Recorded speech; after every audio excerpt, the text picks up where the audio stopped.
Bom dia a todos, todas. Olha só, gente, nós estamos nos encontrando no segundo encontro de desenho. Dessa vez a gente vai falar sobre figura humana, ok? O primeiro encontro, não sei se todos tiveram a oportunidade de estar presentes, mas foi sobre Urban Sketches. Depois, quem tiver interesse, eu posso disponibilizar o link que está no YouTube, ok? Então, vamos falar de hoje, né? O que é que a gente vai passar, né, de informações para vocês. Hoje a gente vai falar sobre figura humana, né? Então, eu trouxe 3 partes que traz uma ideia, né, para vocês compreenderem de como a gente pode estar desenhando, pode estar trabalhando a figura humana, tanto no campo da arquitetura, como no campo do design, como no campo das artes, tá? Então, antes de eu apresentar essas 3 partes, eu vou me apresentar, né, porque tem muita gente de fora da UFES. Eu sou a professora Adriana, sou professora do curso de Artes Visuais, eu ministro disciplinas de desenho e pintura, eu sou arquiteta, tá, e artista plástica, então, tenho um pós-doc em Belas Artes na Universidade de Lisboa, exatamente sobre esse tema, tá, vou trazer algumas informações também sobre isso para vocês, ok? Então, quero agradecer, antes de mais nada, a participação, já estou vendo de alguns professores, alunos da UFES, alunos do IFES, tá? É sempre um prazer a gente compartilhar informações com vocês. Bom, então, vamos lá. Primeira coisa que eu vou trazer para vocês é o histórico sobre os cânones clássicos da figura humana. Como foi trabalhado a ideia, né, dessa proporção da figura humana ao longo da história. Então, quero dizer, antes de mais nada, que não é uma aula de...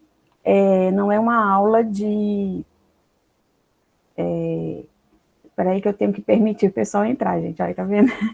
Bom, não é uma aula sobre história da arte em si, tá? É uma aula sobre medidas. A gente vai focar especialmente na figura humana, tá? Depois eu trago um desenho esquemático do que atualmente a gente usa de forma proporcional, tá? No nosso desenho, nas nossas pinturas. E em terceiro lugar, aí eu sugiro algumas atividades para vocês treinarem, praticarem em casa. E pode ser feito no sketchbook ou em folhas avulsas mesmo, né? Do jeito que vocês preferirem, tá? Então, vamos passar aqui. Eu trouxe essas referências exatamente para que vocês possam buscar mais informações além dessa palestra, certo? Então, qualquer material de representação de figura humana, livro, material da internet, né, que vocês possam aprofundar esse tema, é bem-vindo, né? Então, essas referências são referências que eu utilizei nesse encontro, tá? Para preparar esse material para vocês. Então, como vocês veem aí, tem um material francês, né, Les Bases du Dessin, tá, que traz esses desenhos da figura humana, que eu vou mostrar. Tem um material de história da arte, que é o Gombrich, que é um livro super conceituado de história da arte. Então, eu recomendo realmente, né, quem precisa entender melhor a história da arte, quem está estudando, né, essas matérias no curso, é importante ter uma referência básica, né, de peso, tá? Então, vem aí o Gombrich. O Corpo em Movimento também tem alguns desenhos, esse livro é muito bom para a gente treinar, para a gente praticar, vem com alguns exercícios de observação que você pode também estar trabalhando. Essas seguintes referências, Nogueira, Sou eu mesmo, tá? Então, eu trouxe aqui algumas coisas, junto com o professor Éder, que inclusive é o coordenador adjunto, né, desse evento, que nós publicamos em periódicos, em livros, tá certo? Então, especificamente sobre esse tema. Então, tem investigações sobre o ensino da figura humana em artes e arquitetura, temos princípios e métodos para o ensino de desenho e figura humana.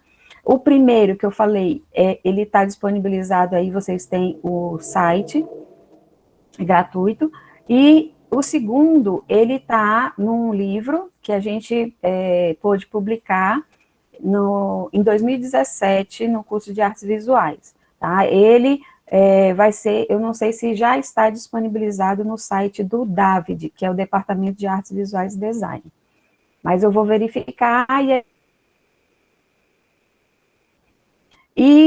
a última referência, Nogueira, é exatamente meu relatório, que foi disponibilizado para a Universidade de Lisboa e também para a CAPES, né, através da bolsa da CAPES, e foi encaminhado, chamado A Praxis da Anatomia Artística, o desenho de figura humana e retrato. Hoje, a gente só vai trabalhar com figura humana. Ah, professora, qual que é a diferença, figura humana e retrato? O retrato, ele trabalha o busto, né? Então, o retrato é como você... seria preciso uma outra aula para a gente trabalhar expressões, trabalhar os elementos da face, as proporções, como é que a gente desenha, onde é que fica a posição do olho. Então, isso vai ficar para outra oportunidade, tá certo? Hoje a gente vai focar só na figura, na altura, nas formas, ok? E tem esse último, da Isabel Rito, que é uma professora lá da Universidade de Lisboa, ela tem um artigo muito interessante sobre Albrecht Dürer, que foi realmente um pioneiro da antropometria, do estudo, né, das proporções do corpo humano.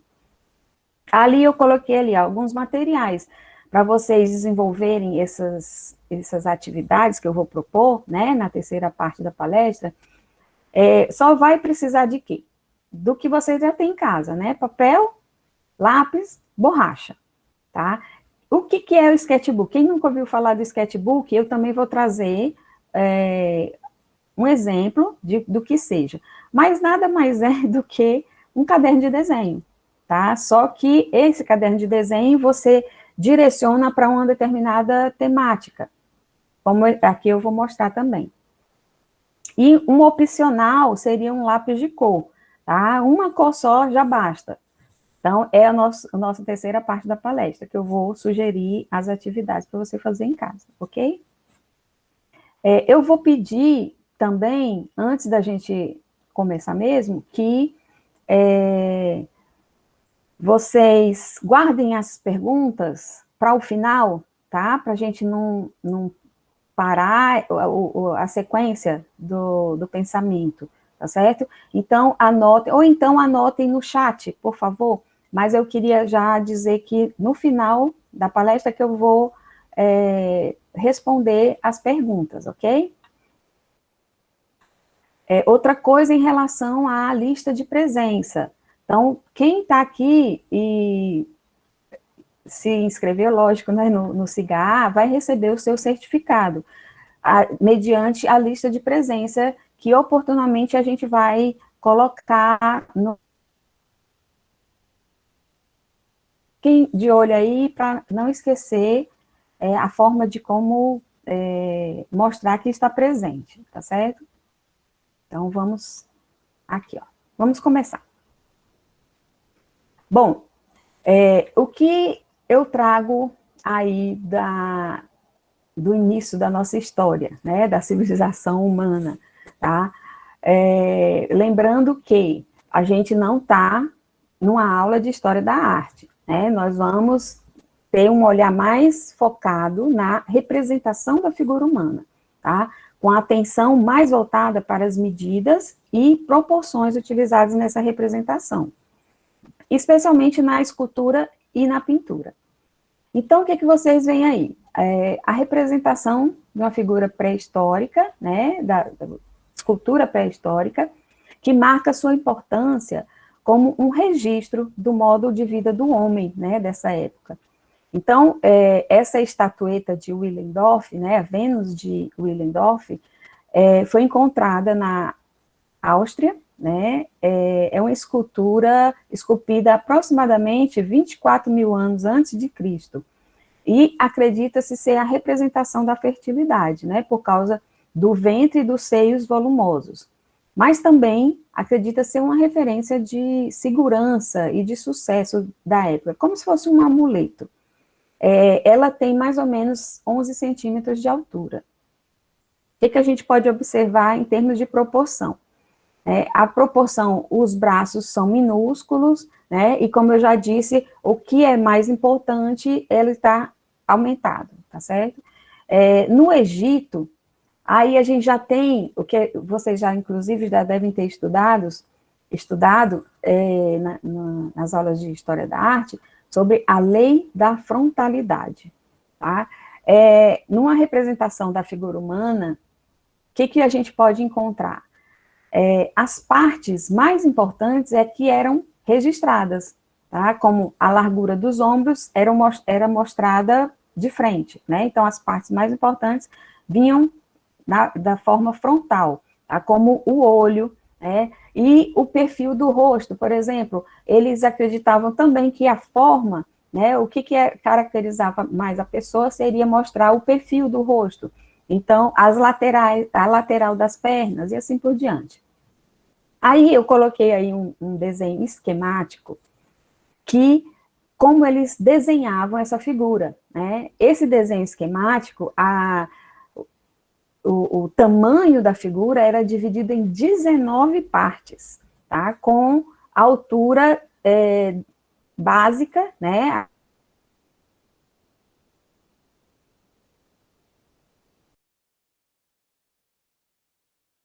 A unidade de até o tornozelo, ela vai sendo reproduzida, por exemplo, qual que é, onde eu começo o joelho? A altura de 5 pés, né, como vocês podem ver aqui, ó, essa linha, né. Até onde vai a altura do braço? Até 7 pés, e assim por diante. Então, a altura do tórax, quando começa? 14 pés, tá? Então, essa era a determinação de medidas de proporção da figura humana no Egito Antigo, tá? Aí a gente passa, vocês viram que assim, a gente está recaindo, né, não é história da arte, é só para entender como era a figura humana, né, e vocês depois vão entender por que eu trouxe tudo isso, né, para a gente poder compreender por que a gente usa esse modelo hoje, né, um modelo específico. Então, a gente tem aí, olha, já no período greco-romano, essa escultura se chama Doríforo, né, e foi o Policleto, né, que era um escultor dessa época, que reproduziu, né, então, o que Doríforo nada mais é a mesma coisa que chamar de lanceiro, né, então você vê que ele está com a mão assim, é como se tivesse uma lança ali, tá, possui 7 cabeças de altura, né, como o Egito trazia a medida do pé, da altura do pé, aqui a gente já muda. A informação é o quê? É de altura da cabeça. Então, o tamanho da cabeça era reproduzido para você ter a altura total da figura. Então, esse Doríforo tem 7 cabeças de altura. Tá? Ele foi produzido mais ou menos cerca de 440 a.C. Além disso, o que a gente pode observar, né, em termos de proporção, em termos de equilíbrio, a gente tem o que a gente chama de contraposto. O que é o contraposto? O quadril da perna livre, por exemplo, ele está mais baixo do que o da outra perna, que é onde recebe o apoio, né? Ao mesmo tempo, para você equilibrar essa forma, você tem o ombro da perna que está em equilíbrio mais baixo. Então, é como se fossem duas retas invertidas, né? Então, uma está para baixo e a outra está para cima, tá certo? E, ao mesmo tempo, isso representa a questão do equilíbrio. Então, os gregos e depois os romanos, né, buscaram para a representação do corpo humano, como uma manifestação da beleza, do equilíbrio, dessa máxima perfeição. Aí, a gente chega na Idade Média, né, do século V até o século XIX, que é bastante tempo, né, o que a gente tem na Idade Média? Né? A figura da Idade Média havia um caráter especialmente pedagógico, né, para o ensino dos ideais cristãos. Tá? Então, isso acabava dispensando, né, que os artistas observassem a realidade, observassem a figura humana como ela era realmente. Por quê? Porque o mais importante era a história que a imagem, né, passava. Então, por isso que tantas imagens contam as narrativas bíblicas. Isso é uma forma de ensino, de ensinar a população sobre o cristianismo. Tá? Aí a gente vem do Renascimento. Tá? Já no Renascimento, o que a gente encontra? A gente encontra o Vitrúvio. Tá? Como assim, professora? O Vitrúvio, principalmente vocês que estudam arquitetura já devem ter ouvido falar, né? Vitrúvio é do século I antes de Cristo, mas ele foi utilizado muito como referência. E esse desenho que eu estou mostrando agora, ele é um desenho do Leonardo da Vinci, tá?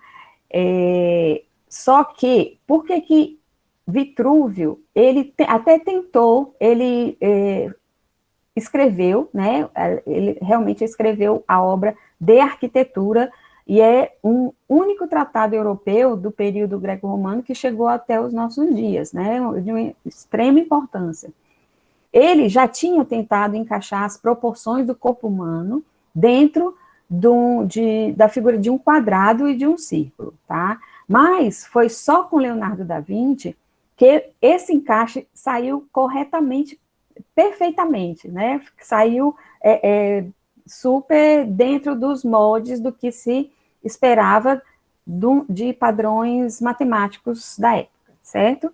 Então, você tem esse desenho do Leonardo da Vinci, inclusive, ele é intitulado O Homem Vitruviano, exatamente por conta dessa referência que Vitrúvio já tinha tentado estabelecer, né, através de medidas, tá? Esses braços abertos, com o corpo inscrito no círculo e no quadrado, né, você tem o umbigo e a cabeça, né, continua sendo uma medida, tá? Só que a cabeça, se você reproduzir a cabeça N vezes, você vai ter que a cabeça é 1/8 do total. Ou seja, a figura possui 8 cabeças de altura, né? E esse é um símbolo da simetria também básica do corpo humano. Então, vamos seguir em frente. Deixa eu ver se não tem ninguém pedindo para entrar. Tem não. Eu acabei saindo, foi da apresentação. Desculpa. Bom, continuando.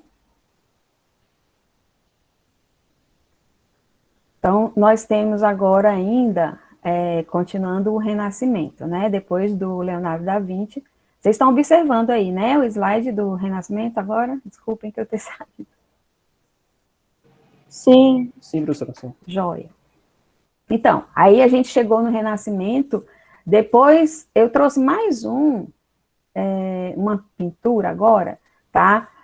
Do Sandro Botticelli, tá? Chamada Nascimento de Vênus.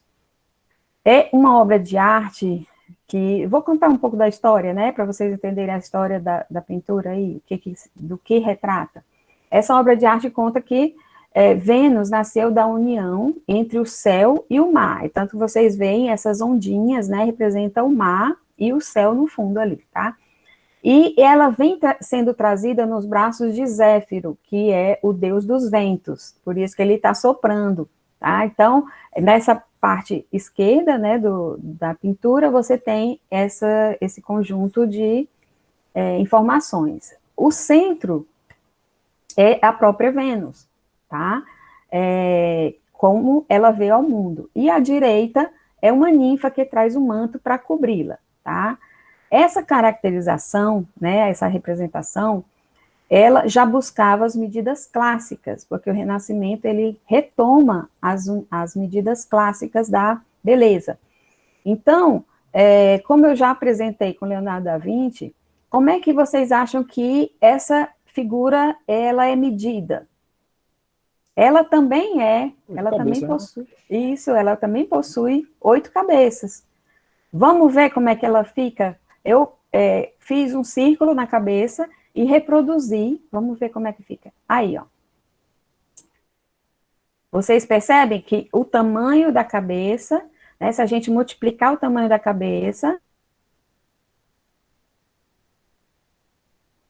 Vamos ver mais um exemplo agora, aqui, ó. Esse, né, super famoso, tá? A pintura de Michelangelo, a Criação de Adão, de 1511, tá na Capela Sistina do Vaticano. A gente tem, vamos ver como é que fica o tamanho dessa figura dentro desses cânones renascentistas, né? Então, vamos multiplicar a cabeça de Adão. Aí. Então, da mesma pintura, da mesma forma, né, que a pintura anterior de Botticelli, aqui também a gente encontra esse referencial da proporção renascentista, certo? Então, ainda, né, no século XV, XVI, né, ainda nesse período renascentista, você tem uma figura super importante, como eu já tinha mencionado, né, o Albrecht Dürer. Ele publicou uma obra na época, ele publicou em 4 volumes, em 1528, uma obra chamada Curso da Arte de Medição, tá? Ele também buscou em Vitrúvio essas explicações todas sobre os sistemas de medição, de proporção humana, tá? Mas ele utilizava a proporção da altura e usava o contraposto. Vocês estão percebendo o mesmo que a imagem do Doríforo, né? Então, essas características, elas podem ser observadas nessa obra dele, chamada Adão e Eva, tá? O Dürer, ele produz uma quantidade enorme de desenhos, que incluem desde indivíduos de extrema magreza, extrema corpulência, e a busca dessa justa medida, né, que ele considerava inserida na beleza. Até, inclusive, dizem que ele desenhou a vila, que ele morava em Nuremberg, né, na Alemanha. Dizem que ele desenhou, retratou todas as figuras da vila onde ele morava, na busca dessa informação. Ele comparava, ele estudava as medidas, inclusive do rosto. Essa pessoa que tem o tamanho do queixo para o nariz é diferente dessa, e ele conseguiu, de uma certa maneira, buscar essa referência, essa proporção, tá? Dentro, e foi publicado, né, em 1528, tá? Leonardo da Vinci, ele alia arte e ciência, né, como vocês puderam perceber, através dessas medidas, padrões matemáticos, mas também através dos desenhos, a partir de dissecações de cadáveres. Tá? Nessa época, a busca da ciência também, mas o seu material, ele não foi publicado no seu tempo, tá? Só quem fez isso foi um médico belga chamado Andrea Vesalius, tá? Ele viveu entre 1514 e 1564. A sua obra é super minuciosa, tá? Ele fez estudos da mais médico, né? Ele fez estudos sobre anatomia humana, tá? E foi uma referência para todo o ensino na Europa, nessa época e posteriormente, claro. Ele graduado na Universidade de Pádua, né, em medicina na Itália. Ele trabalhou na corte do imperador romano Carlos V, depois para o seu filho Felipe II, em Madrid, na Espanha. E seu primeiro trabalho foi um conjunto de 6 desenhos de anatomia, feitos por ele, como vocês podem ver aí na imagem, tá? Esse é o título do trabalho dele, chamado De Humani Corporis Fabrica.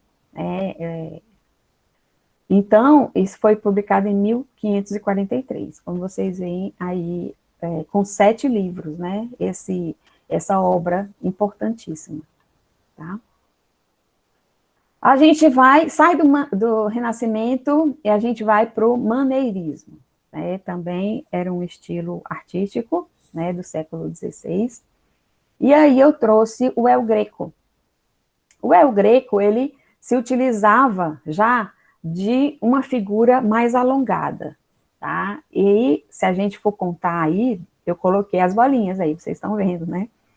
Quantas bolinhas tem aí da figura? Ó, esse trecho, essa detalhe, né? É um detalhe aqui dessa representação aqui, olha. A parte de cima da pintura dele, né? E se você contar, você tem 10 bolinhas, né? 10 cabeças. Então, ele se utilizava, né, da figura com 10 cabeças de altura. Essa pintura, ela foi feita para ser colocada em cima do túmulo do conde, na igreja de São Tomé, na cidade de Toledo, tá? E representa essa contraposição entre a terra e o céu, sendo colorido em festa para receber a alma, né, do morto, do conde Orgaz, que é o título da tela, né?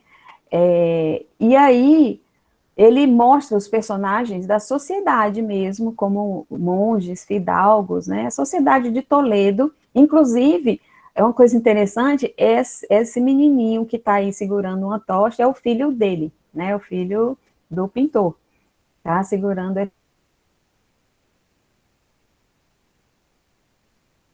essa tocha. Também falecido aí,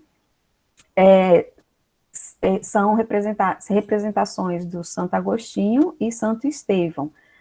Isso demonstra que o conde é uma pessoa benquista, né, na sociedade, que, inclusive, ele foi protetor do mosteiro agostiniano local. Vamos em frente. Outra informação aqui do maneirismo, a gente tem Tintoretto. Essa tela se chama O Banho de Susana. Foi feita por volta de 1560. Ela traz uma certa elegância, né, da figura. Essa figura é alongada, é sinuosa, né, cheia de curvas, como características desse período maneirista, né? Ele também representa a natureza. Ou seja, os artistas maneiristas defendiam o rompimento com os ideais clássicos e naturalistas do Renascimento. Como vocês puderam perceber, a forma da figura é totalmente diferente. Vamos imaginar, dessa vez eu não fiz bolinhas, né, não fiz para vocês, mas eu quero que vocês observem a figura e tentem imaginar quantas cabeças ela é composta. Eu vou dar spoiler para vocês, tá? Eu quero só que vocês observem, tentem imaginar, de olho mesmo, né? A medição de olhômetro, vocês já ouviram falar nisso? Parece que é 7,5. Ou é 8,5. Será? Acho que 8 ou 9. Tá mais para 9, né? Então, contou 10 também, Maria Elisa? Então, é isso mesmo, gente. De acordo com é o Greco, né? Ele também é do período maneirista. Se você contar, vai dar quase ideia. O El Greco é disparado que tem as figuras mais alongadas. Mas aqui também você não tem o cânone de 8 cabeças, tá? É mais. Aí a gente vem para o Barroco. Calma que a gente só vai até o século XIX, tá? Não vou adentrar na parte de arte contemporânea, porque é muito complicado, é muitas informações. A gente só vai chegar até o século XIX nessa parte de história da arte, só para entender como a gente usa hoje, tá bom? Bom, aí a gente tem o Barroco, né? O Barroco traz uma representação de claro e escuro na pintura, um retorno, mas tem também um retorno à inspiração clássica e ao naturalismo, quer dizer, você tentar desenhar como está vendo, como é, tá? Mesmo essa obra aí de Rubens, ele era um pintor alemão, né? Ele viveu ele era diplomata, inclusive, né? Viveu na Itália, na Espanha, na Áustria, Londres, Bélgica, um monte de países, tá? Ele tem inspiração na mitologia, né? As figuras corpulentas, como vocês podem ver. O que a gente pode encontrar aí agora no perfil da medição, tá? Vamos contar aí quantas cabeças tem a figura. Então, 1, 2, 3, 4, 5, 6, 7, 8 cabeças. Então, a gente já retoma novamente os preceitos do Leonardo da Vinci, né? Que definia 8 cabeças, certo? Vamos ver mais um pintor barroco, Velázquez. O Velázquez, ele pintava muitos retratos, tá? Para a corte espanhola. Sua obra-prima, né? La Infanta Margarita, eu acho que vocês todos já devem ter visto, também chamada As Meninas, que é com a família real, que ele se retratou pintando, e não sei se vocês lembram dessa tela, ele se retratou pintando. Um reflexo nele na quadra, né? Sim. Isso, tem um reflexo dos pais no espelho, lá do fundo da parede. Então, ele pôde retratar todos da família real, né? Sendo que a infanta Margarida é a principal, né? Então, olha só, ele também pintava temas históricos, tá? Como esse que eu trouxe, chamado A Rendição de Breda. Breda era uma cidade holandesa, né, que se rendeu em 1625, depois de um cerco de 10 meses do exército espanhol.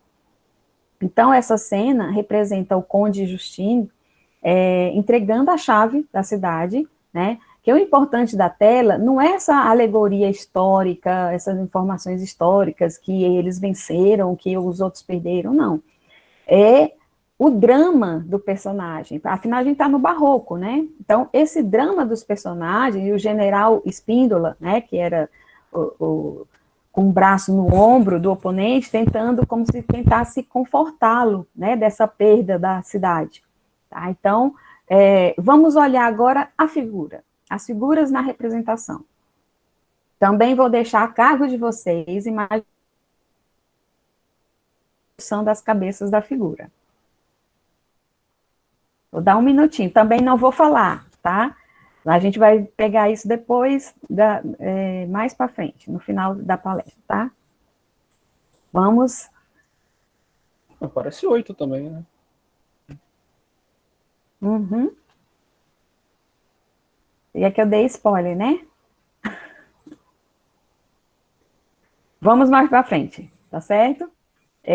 Vamos ver agora, depois do Barroco, a gente tem o Neoclassicismo, tá? Já no século XVIII. Está acabando a parte histórica, tá? No século XVIII, a gente tem o Le Corbusier, tá? Que foi adotado na maioria das academias de belas artes europeias, e depois isso se alastrou para o mundo, né? Desde que foi considerado pelo diretor da Academia de Belas Artes de Paris como um dos melhores exemplos para o estudo mesmo do corpo humano, tá? Deixa eu permitir aqui alguém que entrar, gente, pronto. Então, como vocês devem estar vendo, ele foi feito aí, ó, o que é Le Corchete, né? Le Corchete é o esfolado, é a mesma coisa. Por que é o esfolado, né, na tradução português? Porque você observa todos os músculos, né, da figura humana, tá? Então, por isso que muito do ensino da figura humana dessa época era baseada, eram feitas reproduções do Le Corchete em esculturas e eram enviados para várias faculdades de belas artes e os alunos tentavam reproduzir isso, tá? Então, o que vocês estão vendo aí é um desenho que foi feito de José Ferreira Chaves, se não me engano, em 1858, que foi com a técnica de grafite, né, sobre papel. Então, o que vocês estão vendo? Vocês estão vendo até, é uma espécie de estudo, né, tem a nomenclatura dos músculos, todos aí do lado, tá? Então, ele serviu muito para o estudo, é como se você não tivesse que dissecar mais cadáveres, né? Você já tem aí um pronto. Então, esse Le Corchete, ele também está se baseando na beleza clássica, né? É como se fosse uma reinvenção do clássico. Mas seria preciso que se estudasse a representações científicas, né? Como as estruturas óssea e muscular, né, do homem e da mulher. Então, vamos na frente. Século XIX, já chegamos, tá? No século XIX, eu trouxe só duas pinturas. Essa primeira aqui, chamada A Grande Odalisca, do pintor Ingres, né, pintor francês, ele já está na passagem do período neoclássico para o romantismo, tá? Ele pintava retratos e mais retratos e nus femininos, tá? Essa tela, ela foi encomendada por Caroline Murat em 1813. Ele fez essa tela em 3 meses, né? Já estava pronta. Mas aí, no período Napoleão, não foi entregue. Aí só foi adquirida muito tempo depois, acho que 5 anos depois, por um conde chamado Gorgier. Tá? Esse conde, ele comprou a tela, certo? Exatamente por essa elegância e sinuosidade da forma, da figura, né? O Ingres, na verdade, ele se dizia um tradicionalista, né, da pintura, e não um inovador. Então, com essa informação, o que a gente pode imaginar, né, que seria, qual seria a medida dessa imagem, né, essa proporção do corpo em relação à cabeça? Também vou deixar por conta de vocês. Mais longo, né? Acho que seria mais cabeças. Será que ele se busca, né, ele retira essas informações do maneirismo? Não vou dar spoiler, tá? Calma lá que a gente vai entender melhor daqui a pouco. O que eu quero que seja feito através disso. Eu estou colocando algumas informações, né, para vocês, mas eu queria que vocês mesmos buscassem, né, essas medidas, tá? No olhômetro mesmo, certo? Tem gente que está contando aí 8, está contando 9. Então, vamos ver. Vamos passar aqui. E, olha só, olha aqui a diferença, né? A gente já está na arte moderna, mais voltado para o realismo, né? Impressionismo. A gente tem uma pintura do Manet, Edouard Manet, tá?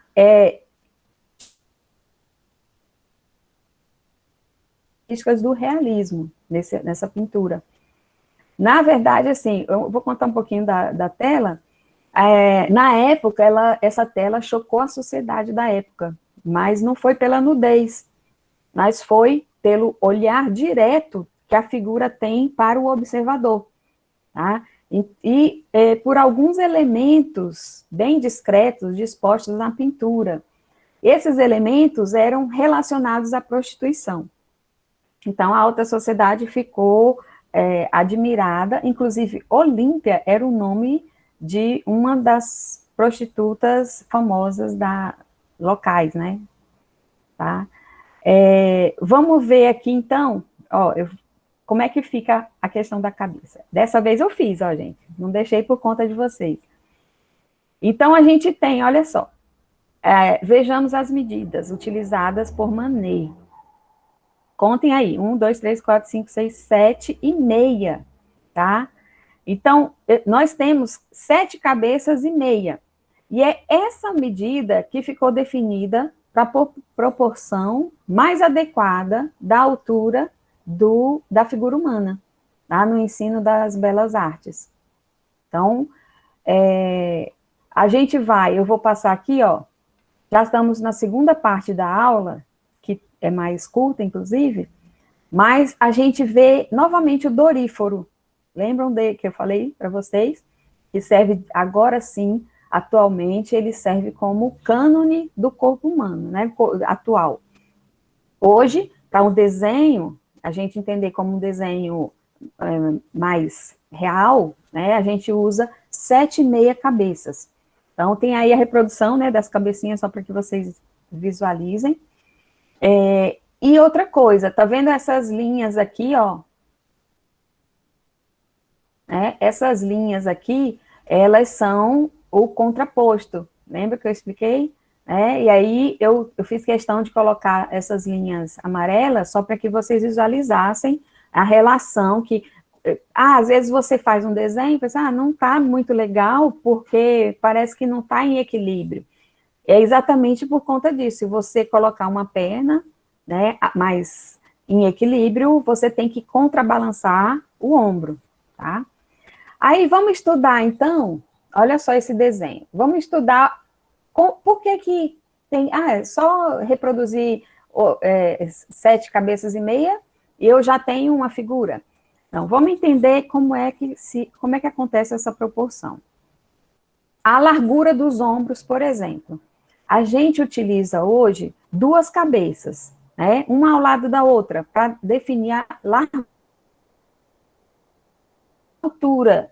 Por exemplo, de 3 cabeças, você tem o umbigo, né? Você pode visualizar aqui. Professora, rapidinho, pode repetir só o do ombro rapidinho, que deu uma cortadinha. Sim. Você tem no ombro, se você pegar o tamanho da cabeça, né, descer aqui e reproduzir 2 vezes, você tem a largura do ombro, certo? Certo. Outra coisa, se você reproduzir a cabeça 3 vezes, você tem a posição do umbigo. A altura de 4 cabeças, você tem o quadril, tá? E o pulso, é onde vai estar posicionado o pulso. Às vezes você faz o braço muito curto, né, ou muito comprido. Então, você já tem aí a proporção, né, de 4 cabeças para a posição do pulso. A altura de 6 cabeças, né, você tem os joelhos. Só que os joelhos, eles ficam exatamente na metade da cabeça, tá certo? O final da 6ª cabeça é um pouco mais abaixo do que o joelho, ok? Se você ainda observar o tornozelo, lembra que é a medida do Egito, né? Você tem aí a medida do Egito, muito interessante, porque é metade da cabeça, né? Você tem o tornozelo, que fica a meio do último módulo, né? Sendo para representar o pé, ok? Então, vamos em frente. E aqui, um desenho esquemático, porque vocês podem perguntar, professor, então, eu tenho que também fazer 8 cabeças para as crianças, para adolescente? Não. Geralmente, a cabeça sempre maior, né, na pessoa que está crescendo. Então, a gente tem aí um desenho esquemático das proporções por idade. Tá? A partir dos 15 anos de idade, é que a cabeça já fica próxima do tamanho de adulto. Né? Essa imagem traz as idades e o tamanho proporcional. Por exemplo, a criança de 1 ano, como vocês veem aí, tem o equivalente a 4 cabeças. A de 3 anos, 5 cabeças. A de 5 anos, 6 cabeças. A de 10 anos, 7 cabeças. Tá? Na imagem, se vocês contaram, o adulto, gente, está desenhado com 8 cabeças, né?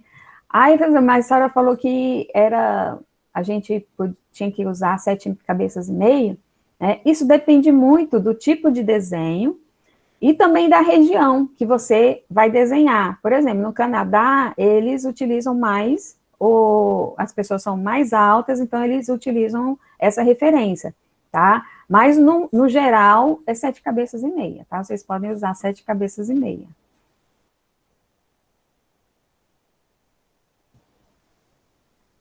Vocês têm alguma dúvida até então, gente? Ó, professora, eu tava vendo que no Egito foram 19 pés, não foi isso? Isso. Aí eu tava contando aqui, dariam 15 pés.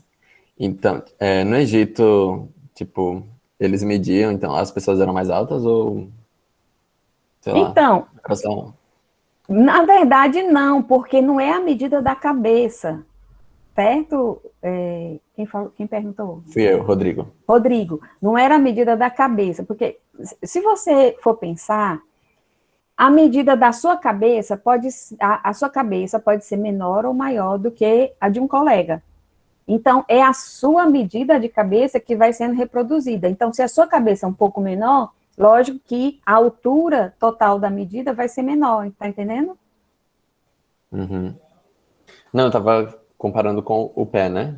Tipo, que aí eram 19 pés. Aí, tipo, o pé aqui seria metade de uma cabeça. Aí eu fiz a conta de novo, dariam 15 pés desse. Mas enfim. Se você entendeu, Rodrigo, a gente tem sempre estudos, tá? Isso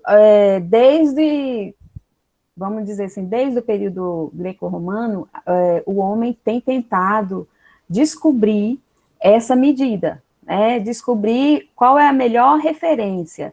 Quando a gente tem, você acha que todos os egípcios eram daquela maneira, tinham aquele Não. tamanho, né? Então, existe um padrão.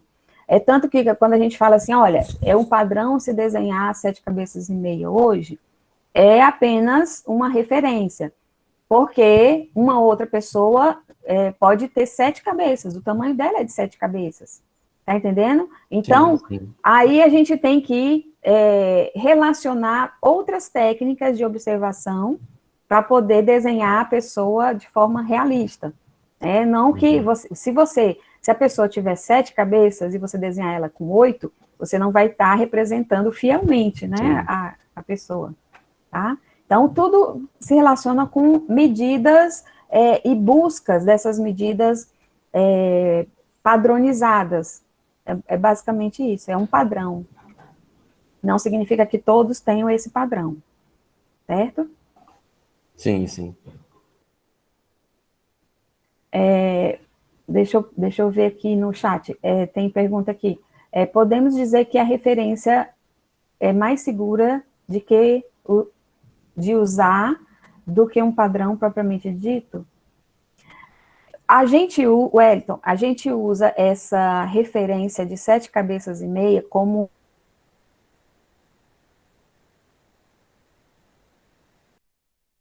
um motivo na hora do desenho. Então, se você quer... Eu não entendi nada.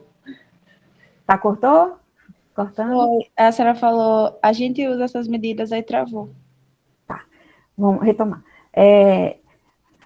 A pergunta do Wellington, né? Podemos dizer que a referência é mais segura de usar do que um padrão propriamente dito? A gente usa essa referência como um modelo, certo? Modelo inicial. Isso depende muito do objetivo que a gente tem de desenho. Então, se você quer desenhar uma figura realista, você parte do 7 cabeças e meio, certo? Só que aí você, na observação, você vai adequando se essa pessoa tem 7 cabeças, se essa pessoa tem 8 cabeças, tá? É isso. Baseada no tamanho da cabeça dela, né? Também. Exatamente. Mas, exatamente. Só para encaixar aí a senhora aí para a atividade, né? Na prática, como é que eu posso fazer essas cabeças sem ser toda hora tá contando assim? Antônio, vamos ver esse exercício, essa atividade que eu estou propondo, tá? E é muito interessante sua pergunta, porque a gente tem que sempre relacionar as proporções. Então, quando você pratica bastante, você treina bastante, você não precisa mais contar. Tá? Você, de olho, você consegue medir, fazer essa medição, tá? Mas, se você quiser a proporção correta mesmo, você tem que sempre fazer relações entre as proporções do corpo, tá? Não, independente se esse corpo tem 8 ou se esse corpo tem 7 cabeças. É sempre uma relação de proporção, é sempre a relação de comparação, tá? Entre partes. Vamos ver esse exercício para ver se esclarece melhor. Tá? A gente já chegou na terceira parte da aula, tá certo? Da palestra. Vamos ver, olha, o que eu estou propondo aqui? Fazer um modelo de desenho esquemático da figura humana. Definir o tamanho da cabeça de 7,5, certo? O tamanho da figura com 7,5. Então, vamos ver aqui. Eu fiz olha só, esse item 2 aqui, ó, compreender as relações entre as partes do corpo. É exatamente isso que eu estava falando agora há pouco, né? Que você tem que comparar as partes do corpo, não necessariamente contar. Vamos ver? Vamos ver.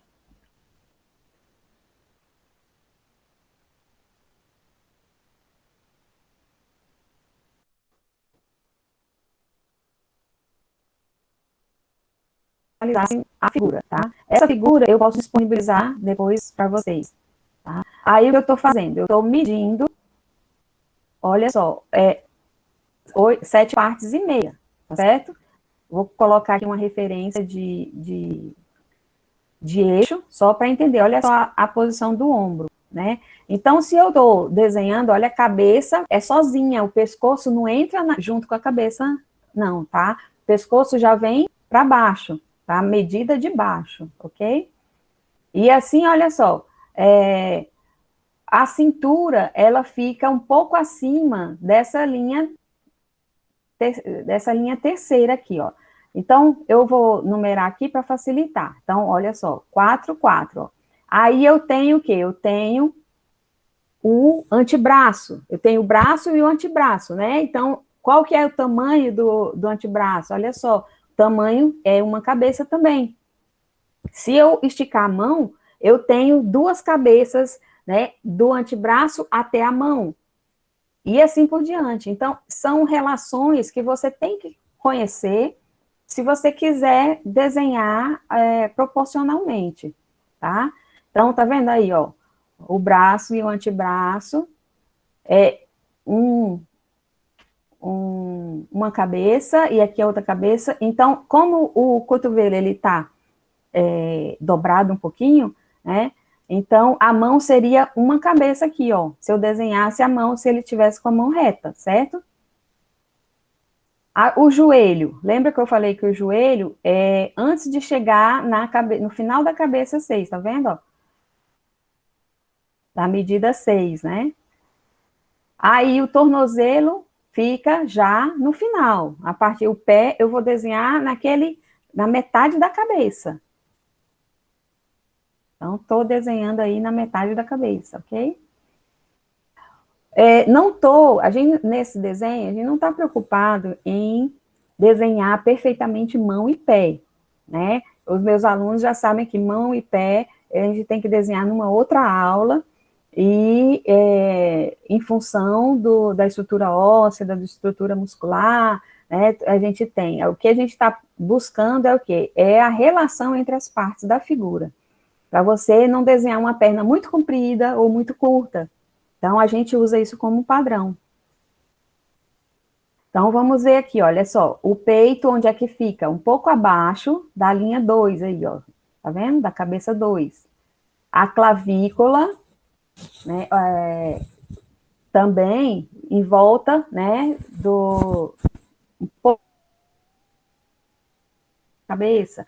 Então, essas relações que a gente tem, aí depois a gente vai aperfeiçoando sombreamento. Esse sombreamento, também os alunos já sabem, é em função da forma, né, da estrutura óssea e muscular que a gente tem.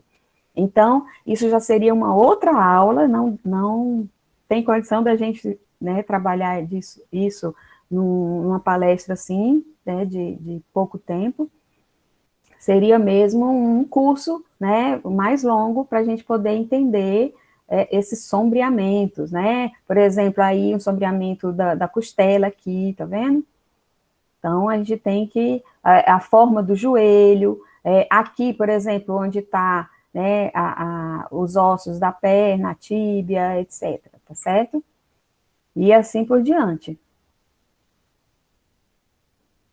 E depois a gente vai fazendo os detalhes de sombreamento necessários, mas pelo menos a gente já tem a figura humana representada aí, tá? Então, aí como ficou. E a segunda parte é fazer, ali, ó, 3, desenhar frontal e depois lateral. Para desenhar o lateral, essa cabeça tem quantos centímetros, Larissa? Eu acho que eu fiz com 2,5, 2 ou 2,5, acho que foi 2,5. Olha só, eu vou dar uma paradinha aqui, vou mostrar isso aqui, ó. O que eu estou fazendo? Não por nada, eu estou mostrando para vocês a forma da coluna vertebral e a forma da perna, que a perna não é totalmente reta, olha. Tá vendo como vocês veem aqui nessa imagem? Mas ela continua sendo reproduzida, né? Vamos usar o mesmo tamanho. E aqui, olha só, onde é a posição do ombro? Eu já estou puxando desse outro aqui, tá vendo? Ó? Que vai começar aqui, ó, o pescoço para baixo da segunda forma, né? Da segunda cabeça, tá? Ó, tô pegando, ó, onde é a clavícula, aí o peito um pouco mais para baixo, né? Eu acho que eu fiz um mais barrigudo do que ele é, realmente, mas tudo bem, tá? Mas o ombro, tá vendo? O ombro, como é que faz? Aí, essa forma da omoplata, né, que a gente tem, por isso que é importante não só o estudo da pele, né, a gente está fazendo uma pele, mas também o estudo da estrutura óssea e muscular que a gente tem. Então, eu estou mostrando aí, ó, o tamanho do braço, né? Eu tenho o ombro e tenho o braço.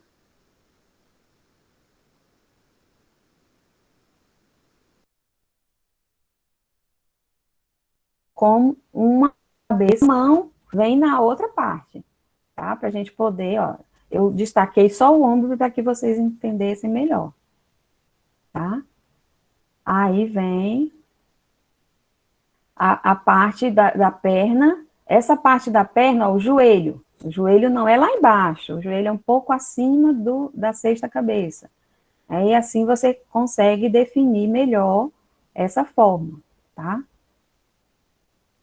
Tá vendo que também é importante você definir essa forma da perna para que você não faça a perna totalmente rígida, né? Como se fosse um robô, tá? E aí a gente tem, aí depois, no último módulo, meio módulo, a gente tem o pé. E o pé a gente considera que seja também a mesma medida da cabeça, tá? Ele desenhado de perfil.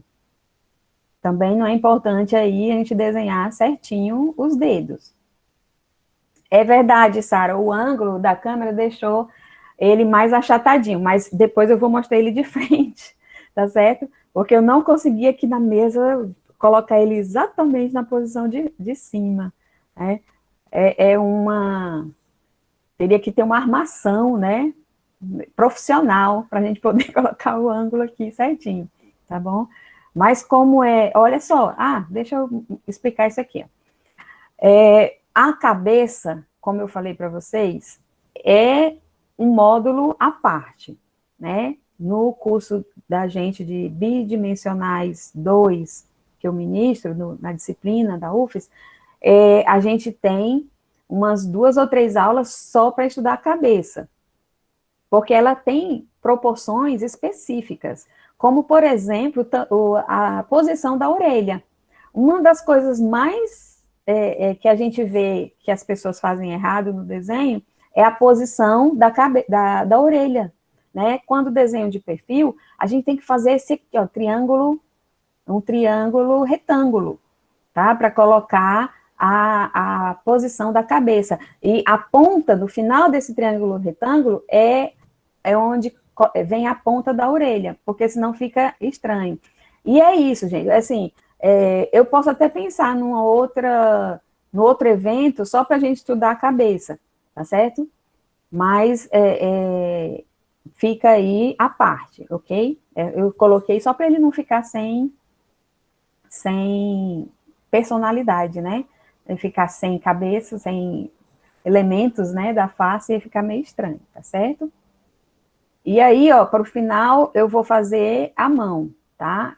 A mão, a mão também, ele tá, né?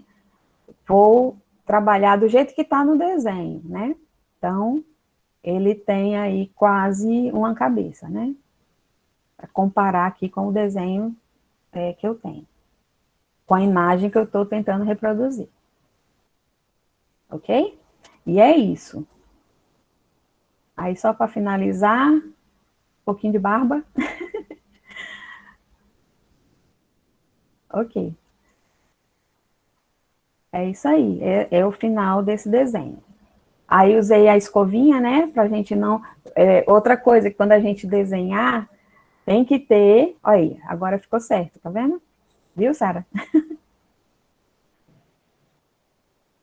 Então, deixa eu parar aqui. O Wellington está pedindo qual material que eu usei. Eu usei um lápis 2B, porque se eu usasse um lápis grafite menos macio, ia ficar muito claro para a câmera pegar, né? Então, mas eu recomendo você fazer o desenho com lápis HB ou B. Sempre que a gente faz um esboço de um desenho, a gente usa essa especificação. Nesse caso, eu usei o 2B. E eu fiz esse desenho no meu sketchbook. Já já eu vou mostrar, tá certo? Esse papel, você pode usar qualquer papel. Você pode usar o papel mesmo, até o sulfite, né, gramatura, porque é desenho, não vai água, né, e é treino. Você pode usar o sulfite comum de 90 gramas, tá certo? A gramatura não importa muito aí. O importante é você treinar. Certo? Aí, vamos ver aqui a atividade 2 que eu proponho para vocês. Mas para que serviu toda aquela história da arte? Só para chegar em 7 cabeças e meia? Podia, né, já entregar o ouro ao bandido. Use 7 cabeças e meia e pronto, acabou a aula. Tá certo? Mas vamos entender aqui agora. Qual é a minha proposta? A minha proposta é que vocês possam escolher algumas obras de arte com figura humana, tá? Por isso que eu não revelei algumas obras de arte, quantas cabeças tem, né? E aí, eu queria que vocês definissem o desenho esquemático dela. Quantas cabeças tem? Nesse caso, seria necessário realmente você medir, não com a régua, não precisa. Eu sempre falo com meus alunos que excluam a régua do dicionário de vocês. E eu acabei usando a régua só para medir. Então, o desenho para você medir, eu ainda permito a régua, sabe? Assim, ainda é viável você usar a régua. Mas para você desenvolver o seu traço, gente, não tem que ficar passando régua em desenho e tal, não. Tá? Você, para medição mesmo, se você não tiver régua, você pode medir com com a sua mão, né? Ah, deixa eu ver quantos centímetros tem aqui. Ah, não precisa falar nem centímetro. Qual é a medida dessa cabeça? E aí, você mede assim, com os dedos, e aí você vai reproduzindo essa mesma medida, só não pode aumentar nem diminuir, tá? Aí eu estou sugerindo outro material a mais, né? Você pode fazer num sketchbook, você pode fazer no papel, não tem problema. Mas essa terceira parte, você faz o desenho esquemático, é isso que eu queria, com grafite, e depois usa uma outra cor para pele, tá? Então, vamos ver como é. Aí, meu sketchbook, tá? Que eu falei que eu tinha. Ele é tamanho A4. Então, o que eu estou fazendo? Eu estou medindo aí 1,5 centímetros. Então, para medir, tudo bem. Então, 1,5 centímetros, vou medir 8 ou 7, não sei, vamos ver quanto que tem. Eu peguei o que? O nascimento de Vênus, aquela imagem, nascimento de Vênus. E fui medindo, tá? Sempre observar a imagem e você vai medindo, tá certo? Aí você pega um lápis de cor, nesse caso eu peguei o azul, né? E tenta reproduzir aquilo que você está olhando lá em cima, dentro dessas medidas que você fez, tá? Então, você vai partir, né, e fala assim, deixa eu ver, onde que eu meço aí duas cabeças de largura, né? Então, eu estou medindo aí para ficar exatamente, ó, 2 cabeças de largura, é onde eu vou ter os ombros, tá? E aí, vou fazer, aí o ombro dela é mais caído, então, eu vou fazer da mesma maneira que eu estou vendo lá no desenho, mais caído, mas eu não vou deixar a largura diferente. Aí, eu passei uma reta, né? Essa reta é exatamente a ideia do contraposto. Ó, se eu fizer o contraposto com a reta assim, né, na horizontal, vai estar estranho, porque não vai dar equilíbrio na figura. Agora, vocês já sabem que o contraposto é um equilíbrio ideal, tá certo? Para a figura. Então, a gente vai usar aí o contraposto, ó, tá? Aí, depois vem o quê? Aí eu já tenho, aí eu virei para ficar melhor de visualizar o desenho, né? Aí eu já tenho que, abaixo daquela linha, eu tenho os seios, né? O peito, e aí eu venho passando com as circunferências, porque eu sei que a Vênus, ela tem já 8 cabeças, né? Então, vocês podem contar aí, ó, tem 1, 2, 3, 4, 5, 6, 7, 8. E aí eu vou desenhando do jeito que está lá na imagem, sempre medindo, tá vendo? Que eu sempre faço círculos assim, ó, mais ou menos do tamanho, ó, tá vendo? Eu pego o círculo e vou reproduzir o círculo no tamanho certo, tá? Para ela ficar exatamente como tá na proporção. Aí o joelho, né? Também, aí, como a figura é um pouco mais alongada, né, eu vou trabalhar o joelho também no finalzinho da sexta cabeça. Avançar um pouco mais. Eu estou fazendo exatamente daquilo que eu estou observando.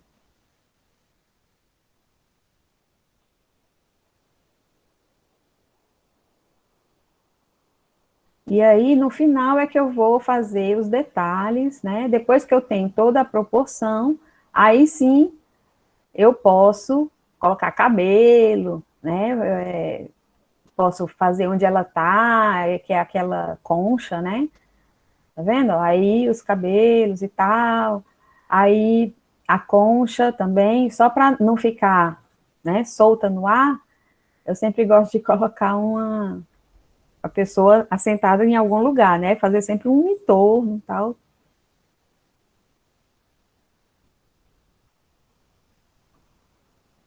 mas com a referência de 8 cabeças, tá? Aí só para dar uma escurecida um pouco mais no desenho. E aí ficou assim. Vamos ver aqui, só para finalizar, mais um, tá? Mais uma imagem. Também a mesma pintura, tá? Só que agora vamos fazer essa ninfa, né? Essa aqui que está do lado. Vamos ver se realmente ela está um pouco mais baixa aqui, mas também o pé está mais para baixo, né? Então, eu verifiquei se ela tem 8 cabeças. Vamos ver como é que ela fica. 8 cabeças. Aí, desenhei o pé, a posição do pé, tá vendo? Ó? A perna até o joelho, e aí, a partir do joelho, mais 2. Então, essa é a medida para 8 cabeças, tá? O joelho, ele não fica acima da 6ª cabeça, mas ele fica bem no meio. O tamanho do pé, que seria mais uma cabeça, né? E sempre contar, né, nessa parte, verificar primeiro, antes de fazer qualquer ajuste, né, para ver se você não comeu nenhuma cabeça, tá certo? Então, agora sim, vamos pegar um outro lápis, peguei o azul também.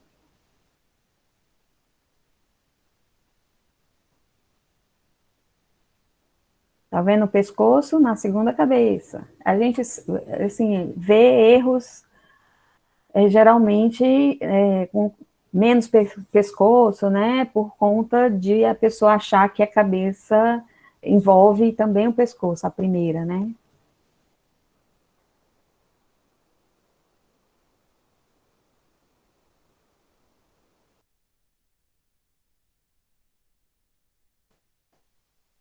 É só seguir a medida.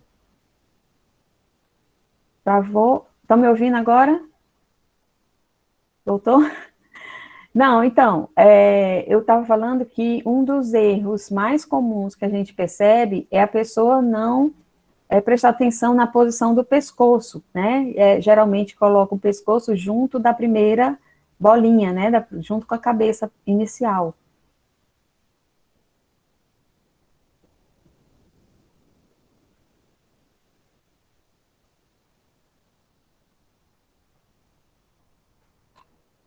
Professor, esse vídeo tá em time-lapse ou tá o tempo normal? Não, eu acelerei um pouco, porque senão a gente ia ficar muito tempo aqui, né? Querendo me Mas sentir tão humilhado. não, pelo amor de Deus, gente. Não vão fazer a jato, não, porque isso aí lógico, não é um desenho muito demorado, realmente, porque a gente está trabalhando o quê? Desenho linear, né? O desenho linear, ele não envolve sombreamento, não envolve detalhes, não envolve nada disso. É um desenho linear. E lembram que eu vou já responder você, Larissa. Lembram que quando a gente começa as aulas de desenho, que a gente não pode fazer desenho com soquinho, né? Eu sei que tem alunos aqui do IFES, né, também, então, nunca tiveram aula comigo, eu chamo de soquinho, aquela linha que a pessoa não tem uma indecisão, né, por exemplo, uma linha começa aqui e termina aqui, aí a pessoa, e tem que dar uma curva, a pessoa fica fazendo assim, né, até chegar ao final. O ideal é que a gente faça, mesmo que saia tremido, faça de uma ponta a outra, tá? Porque fica um desenho clean, né? Um desenho sem muita interferência. Eu brinco que, às vezes, os alunos fazem, né, aquele desenho, assim, de soquinho, e eu falo assim, não, mas eu pedi sem cabelo, né? Perna de caranguejo, porque fica parecendo, né? Um monte de tracinho, assim, parece que tem uma outra referência, sabe? Então, esse desenho aí é só para a gente entender a proporção, certo? E se realmente a gente compreendeu essa proporção da figura humana ao longo do tempo, né? Então, quanto mais a gente praticar, melhor, tá certo? Aí a Larissa está perguntando por que eu usei o lápis de cor. Para que vocês visualizassem essa diferença da proporção, porque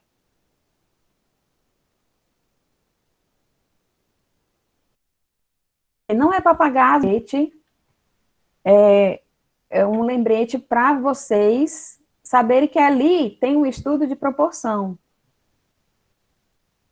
Vou de novo?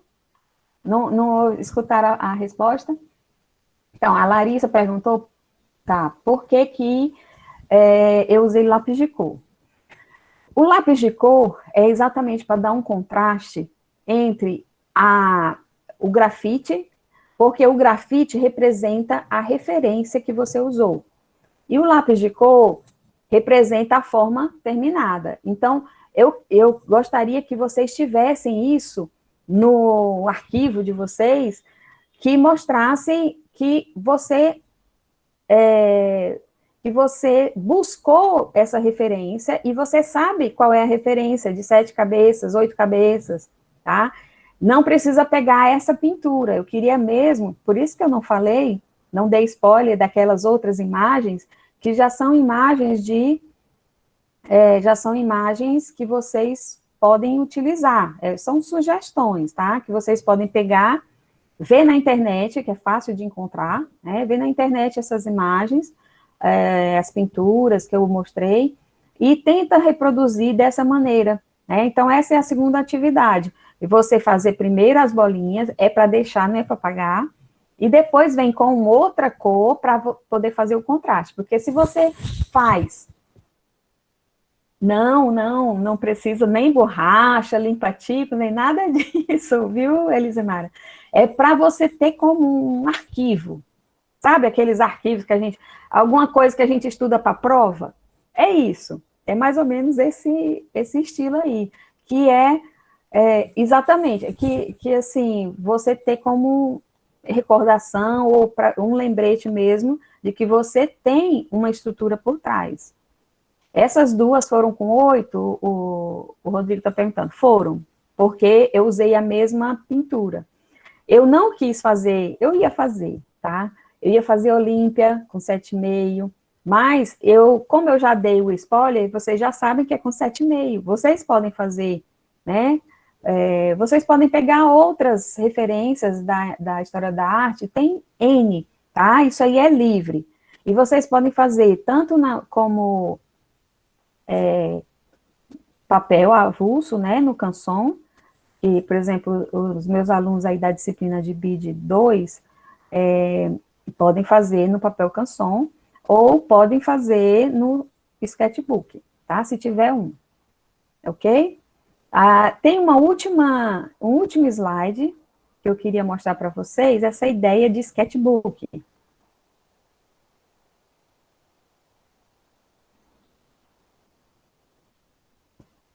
Aqui, ó. Esse é o nosso último slide, a palestra já está acabando. Eu vou falar para vocês colocarem, primeiro falar para lista de presença, né? A lista de presença, eu queria que vocês, os participantes, colocassem um nome completo agora no chat.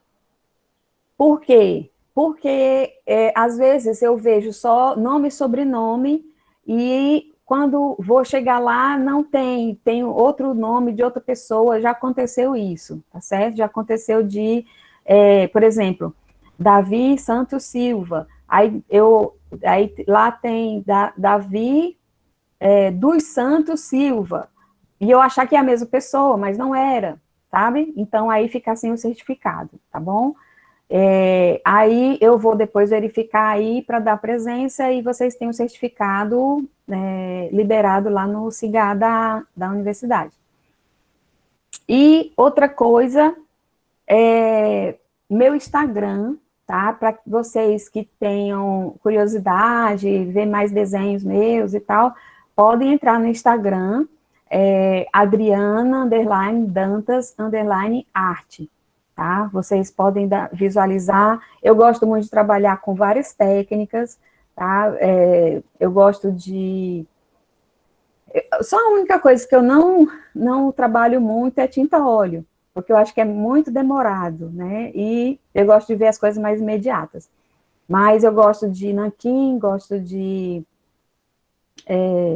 pastel, lápis de cor, aquarela. Inclusive, já me pediram um encontro de desenho em aquarela, tá? Vou pensar. Me pediram também outro encontro de desenho sobre lettering, quando a gente tem que acrescentar letras, tipografia junto com o desenho, né? Às vezes mata o desenho, né? Então, também vou pensar numa forma aí, e aí vocês fiquem sempre de olho na divulgação, né, que é feita, principalmente o pessoal do Senarte, né, agradeço também a divulgação, tá certo? Então, eu vou mostrar aqui para finalizar. Vamos ver aqui um sketchbook que eu tenho, que é só sobre figura humana, certo? Então, esse sketchbook eu comecei há muito tempo, e eu gostaria muito que vocês tivessem um sketchbook. Olha só, eu nem sei a data, 2017, pronto. E comecei a desenhar sem nenhuma, assim, referência, sabe? Por exemplo, eu ia para o aeroporto, esse é um desenho do aeroporto, esse é um desenho das salas de aula, desenho dos meus alunos, mal sabem eles, desenho da minha filha, mal sabem eles que estavam sendo desenhados. Não, eles sabem sim, tá? Desenho da UFES, desenhos que a gente tinha com moduló de madeira, também a gente vai ter isso no vídeo 2, né? Desenhos aí do pessoal na UFES desenhando, conversando. A maioria é na UFES, enquanto eu falava para os meus alunos desenhar, eu também desenhava. Então, elementos da face, né, como treino, aí eu já comecei a trabalhar um pouco mais de cor, né, jogava uma aquarela, esse aí também é uma aluna, na sala de aula, né, eu gosto muito de caneta nanquim, sem fazer um rascunho, porque eu acho que é mais rápido. Aí foi uma exposição que tinha sobre o corpo humano, né, a gente foi, referências de cinema, o que vocês quiserem desenhar, gente, tá valendo, porque o sketchbook é de vocês.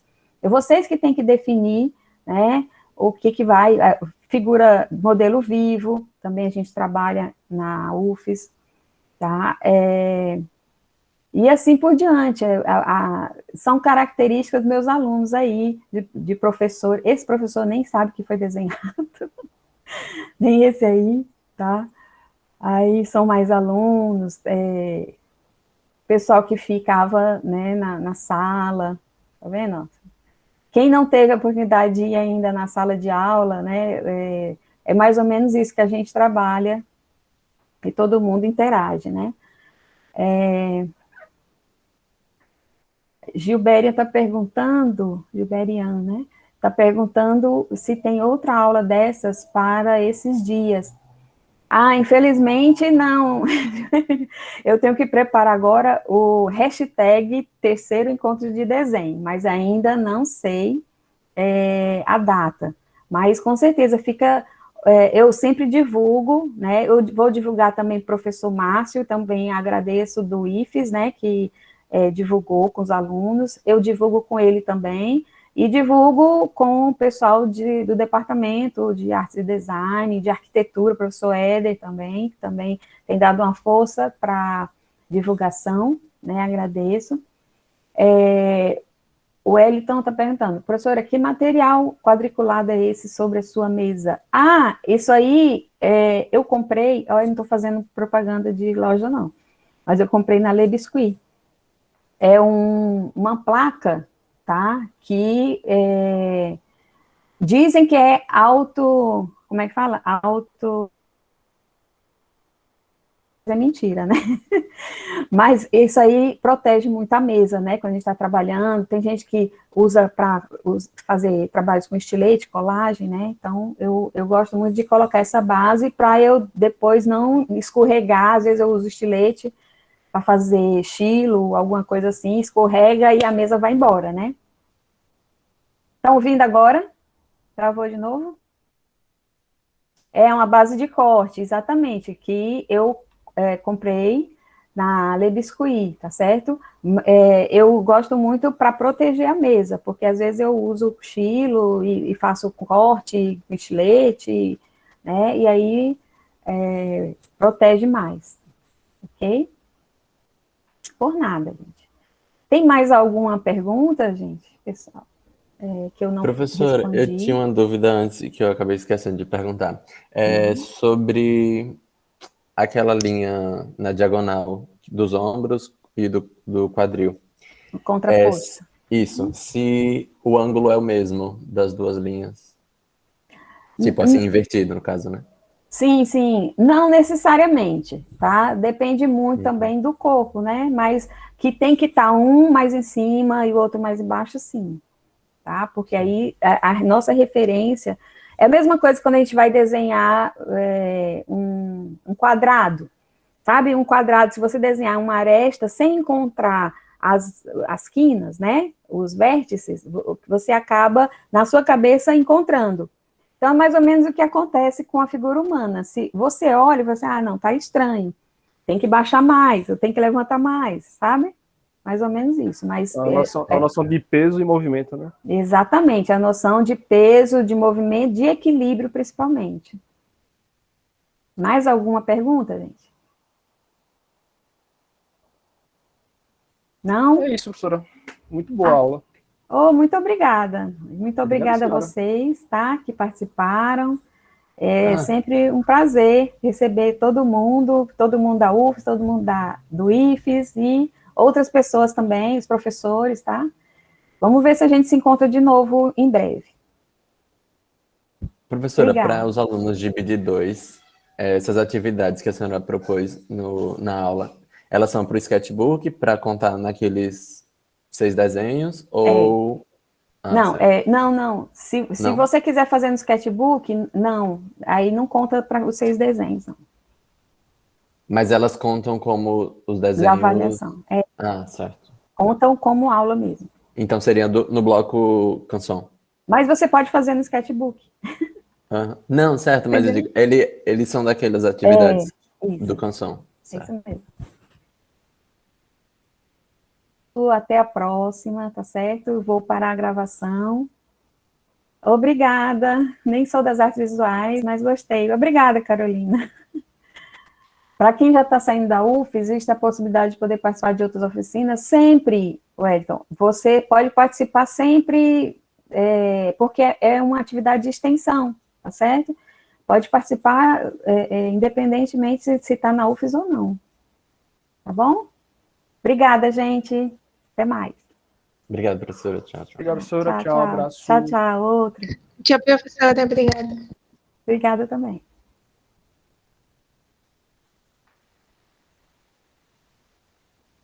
Obrigada. Bom final de semana.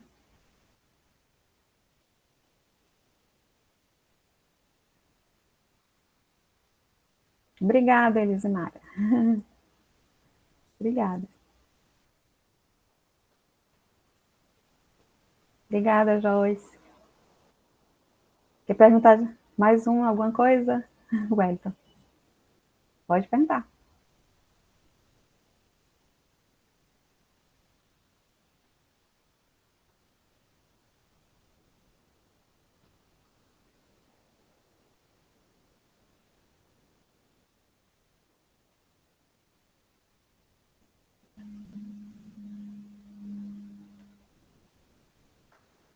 Obrigada. Obrigada, gente. Ah, entendi. Você faz qual curso, Wellington?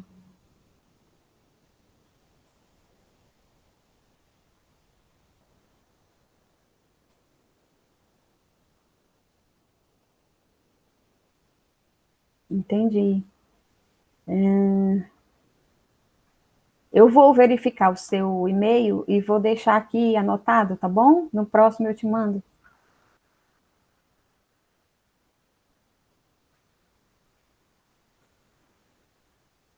Então, vou parar a gravação, tá, gente?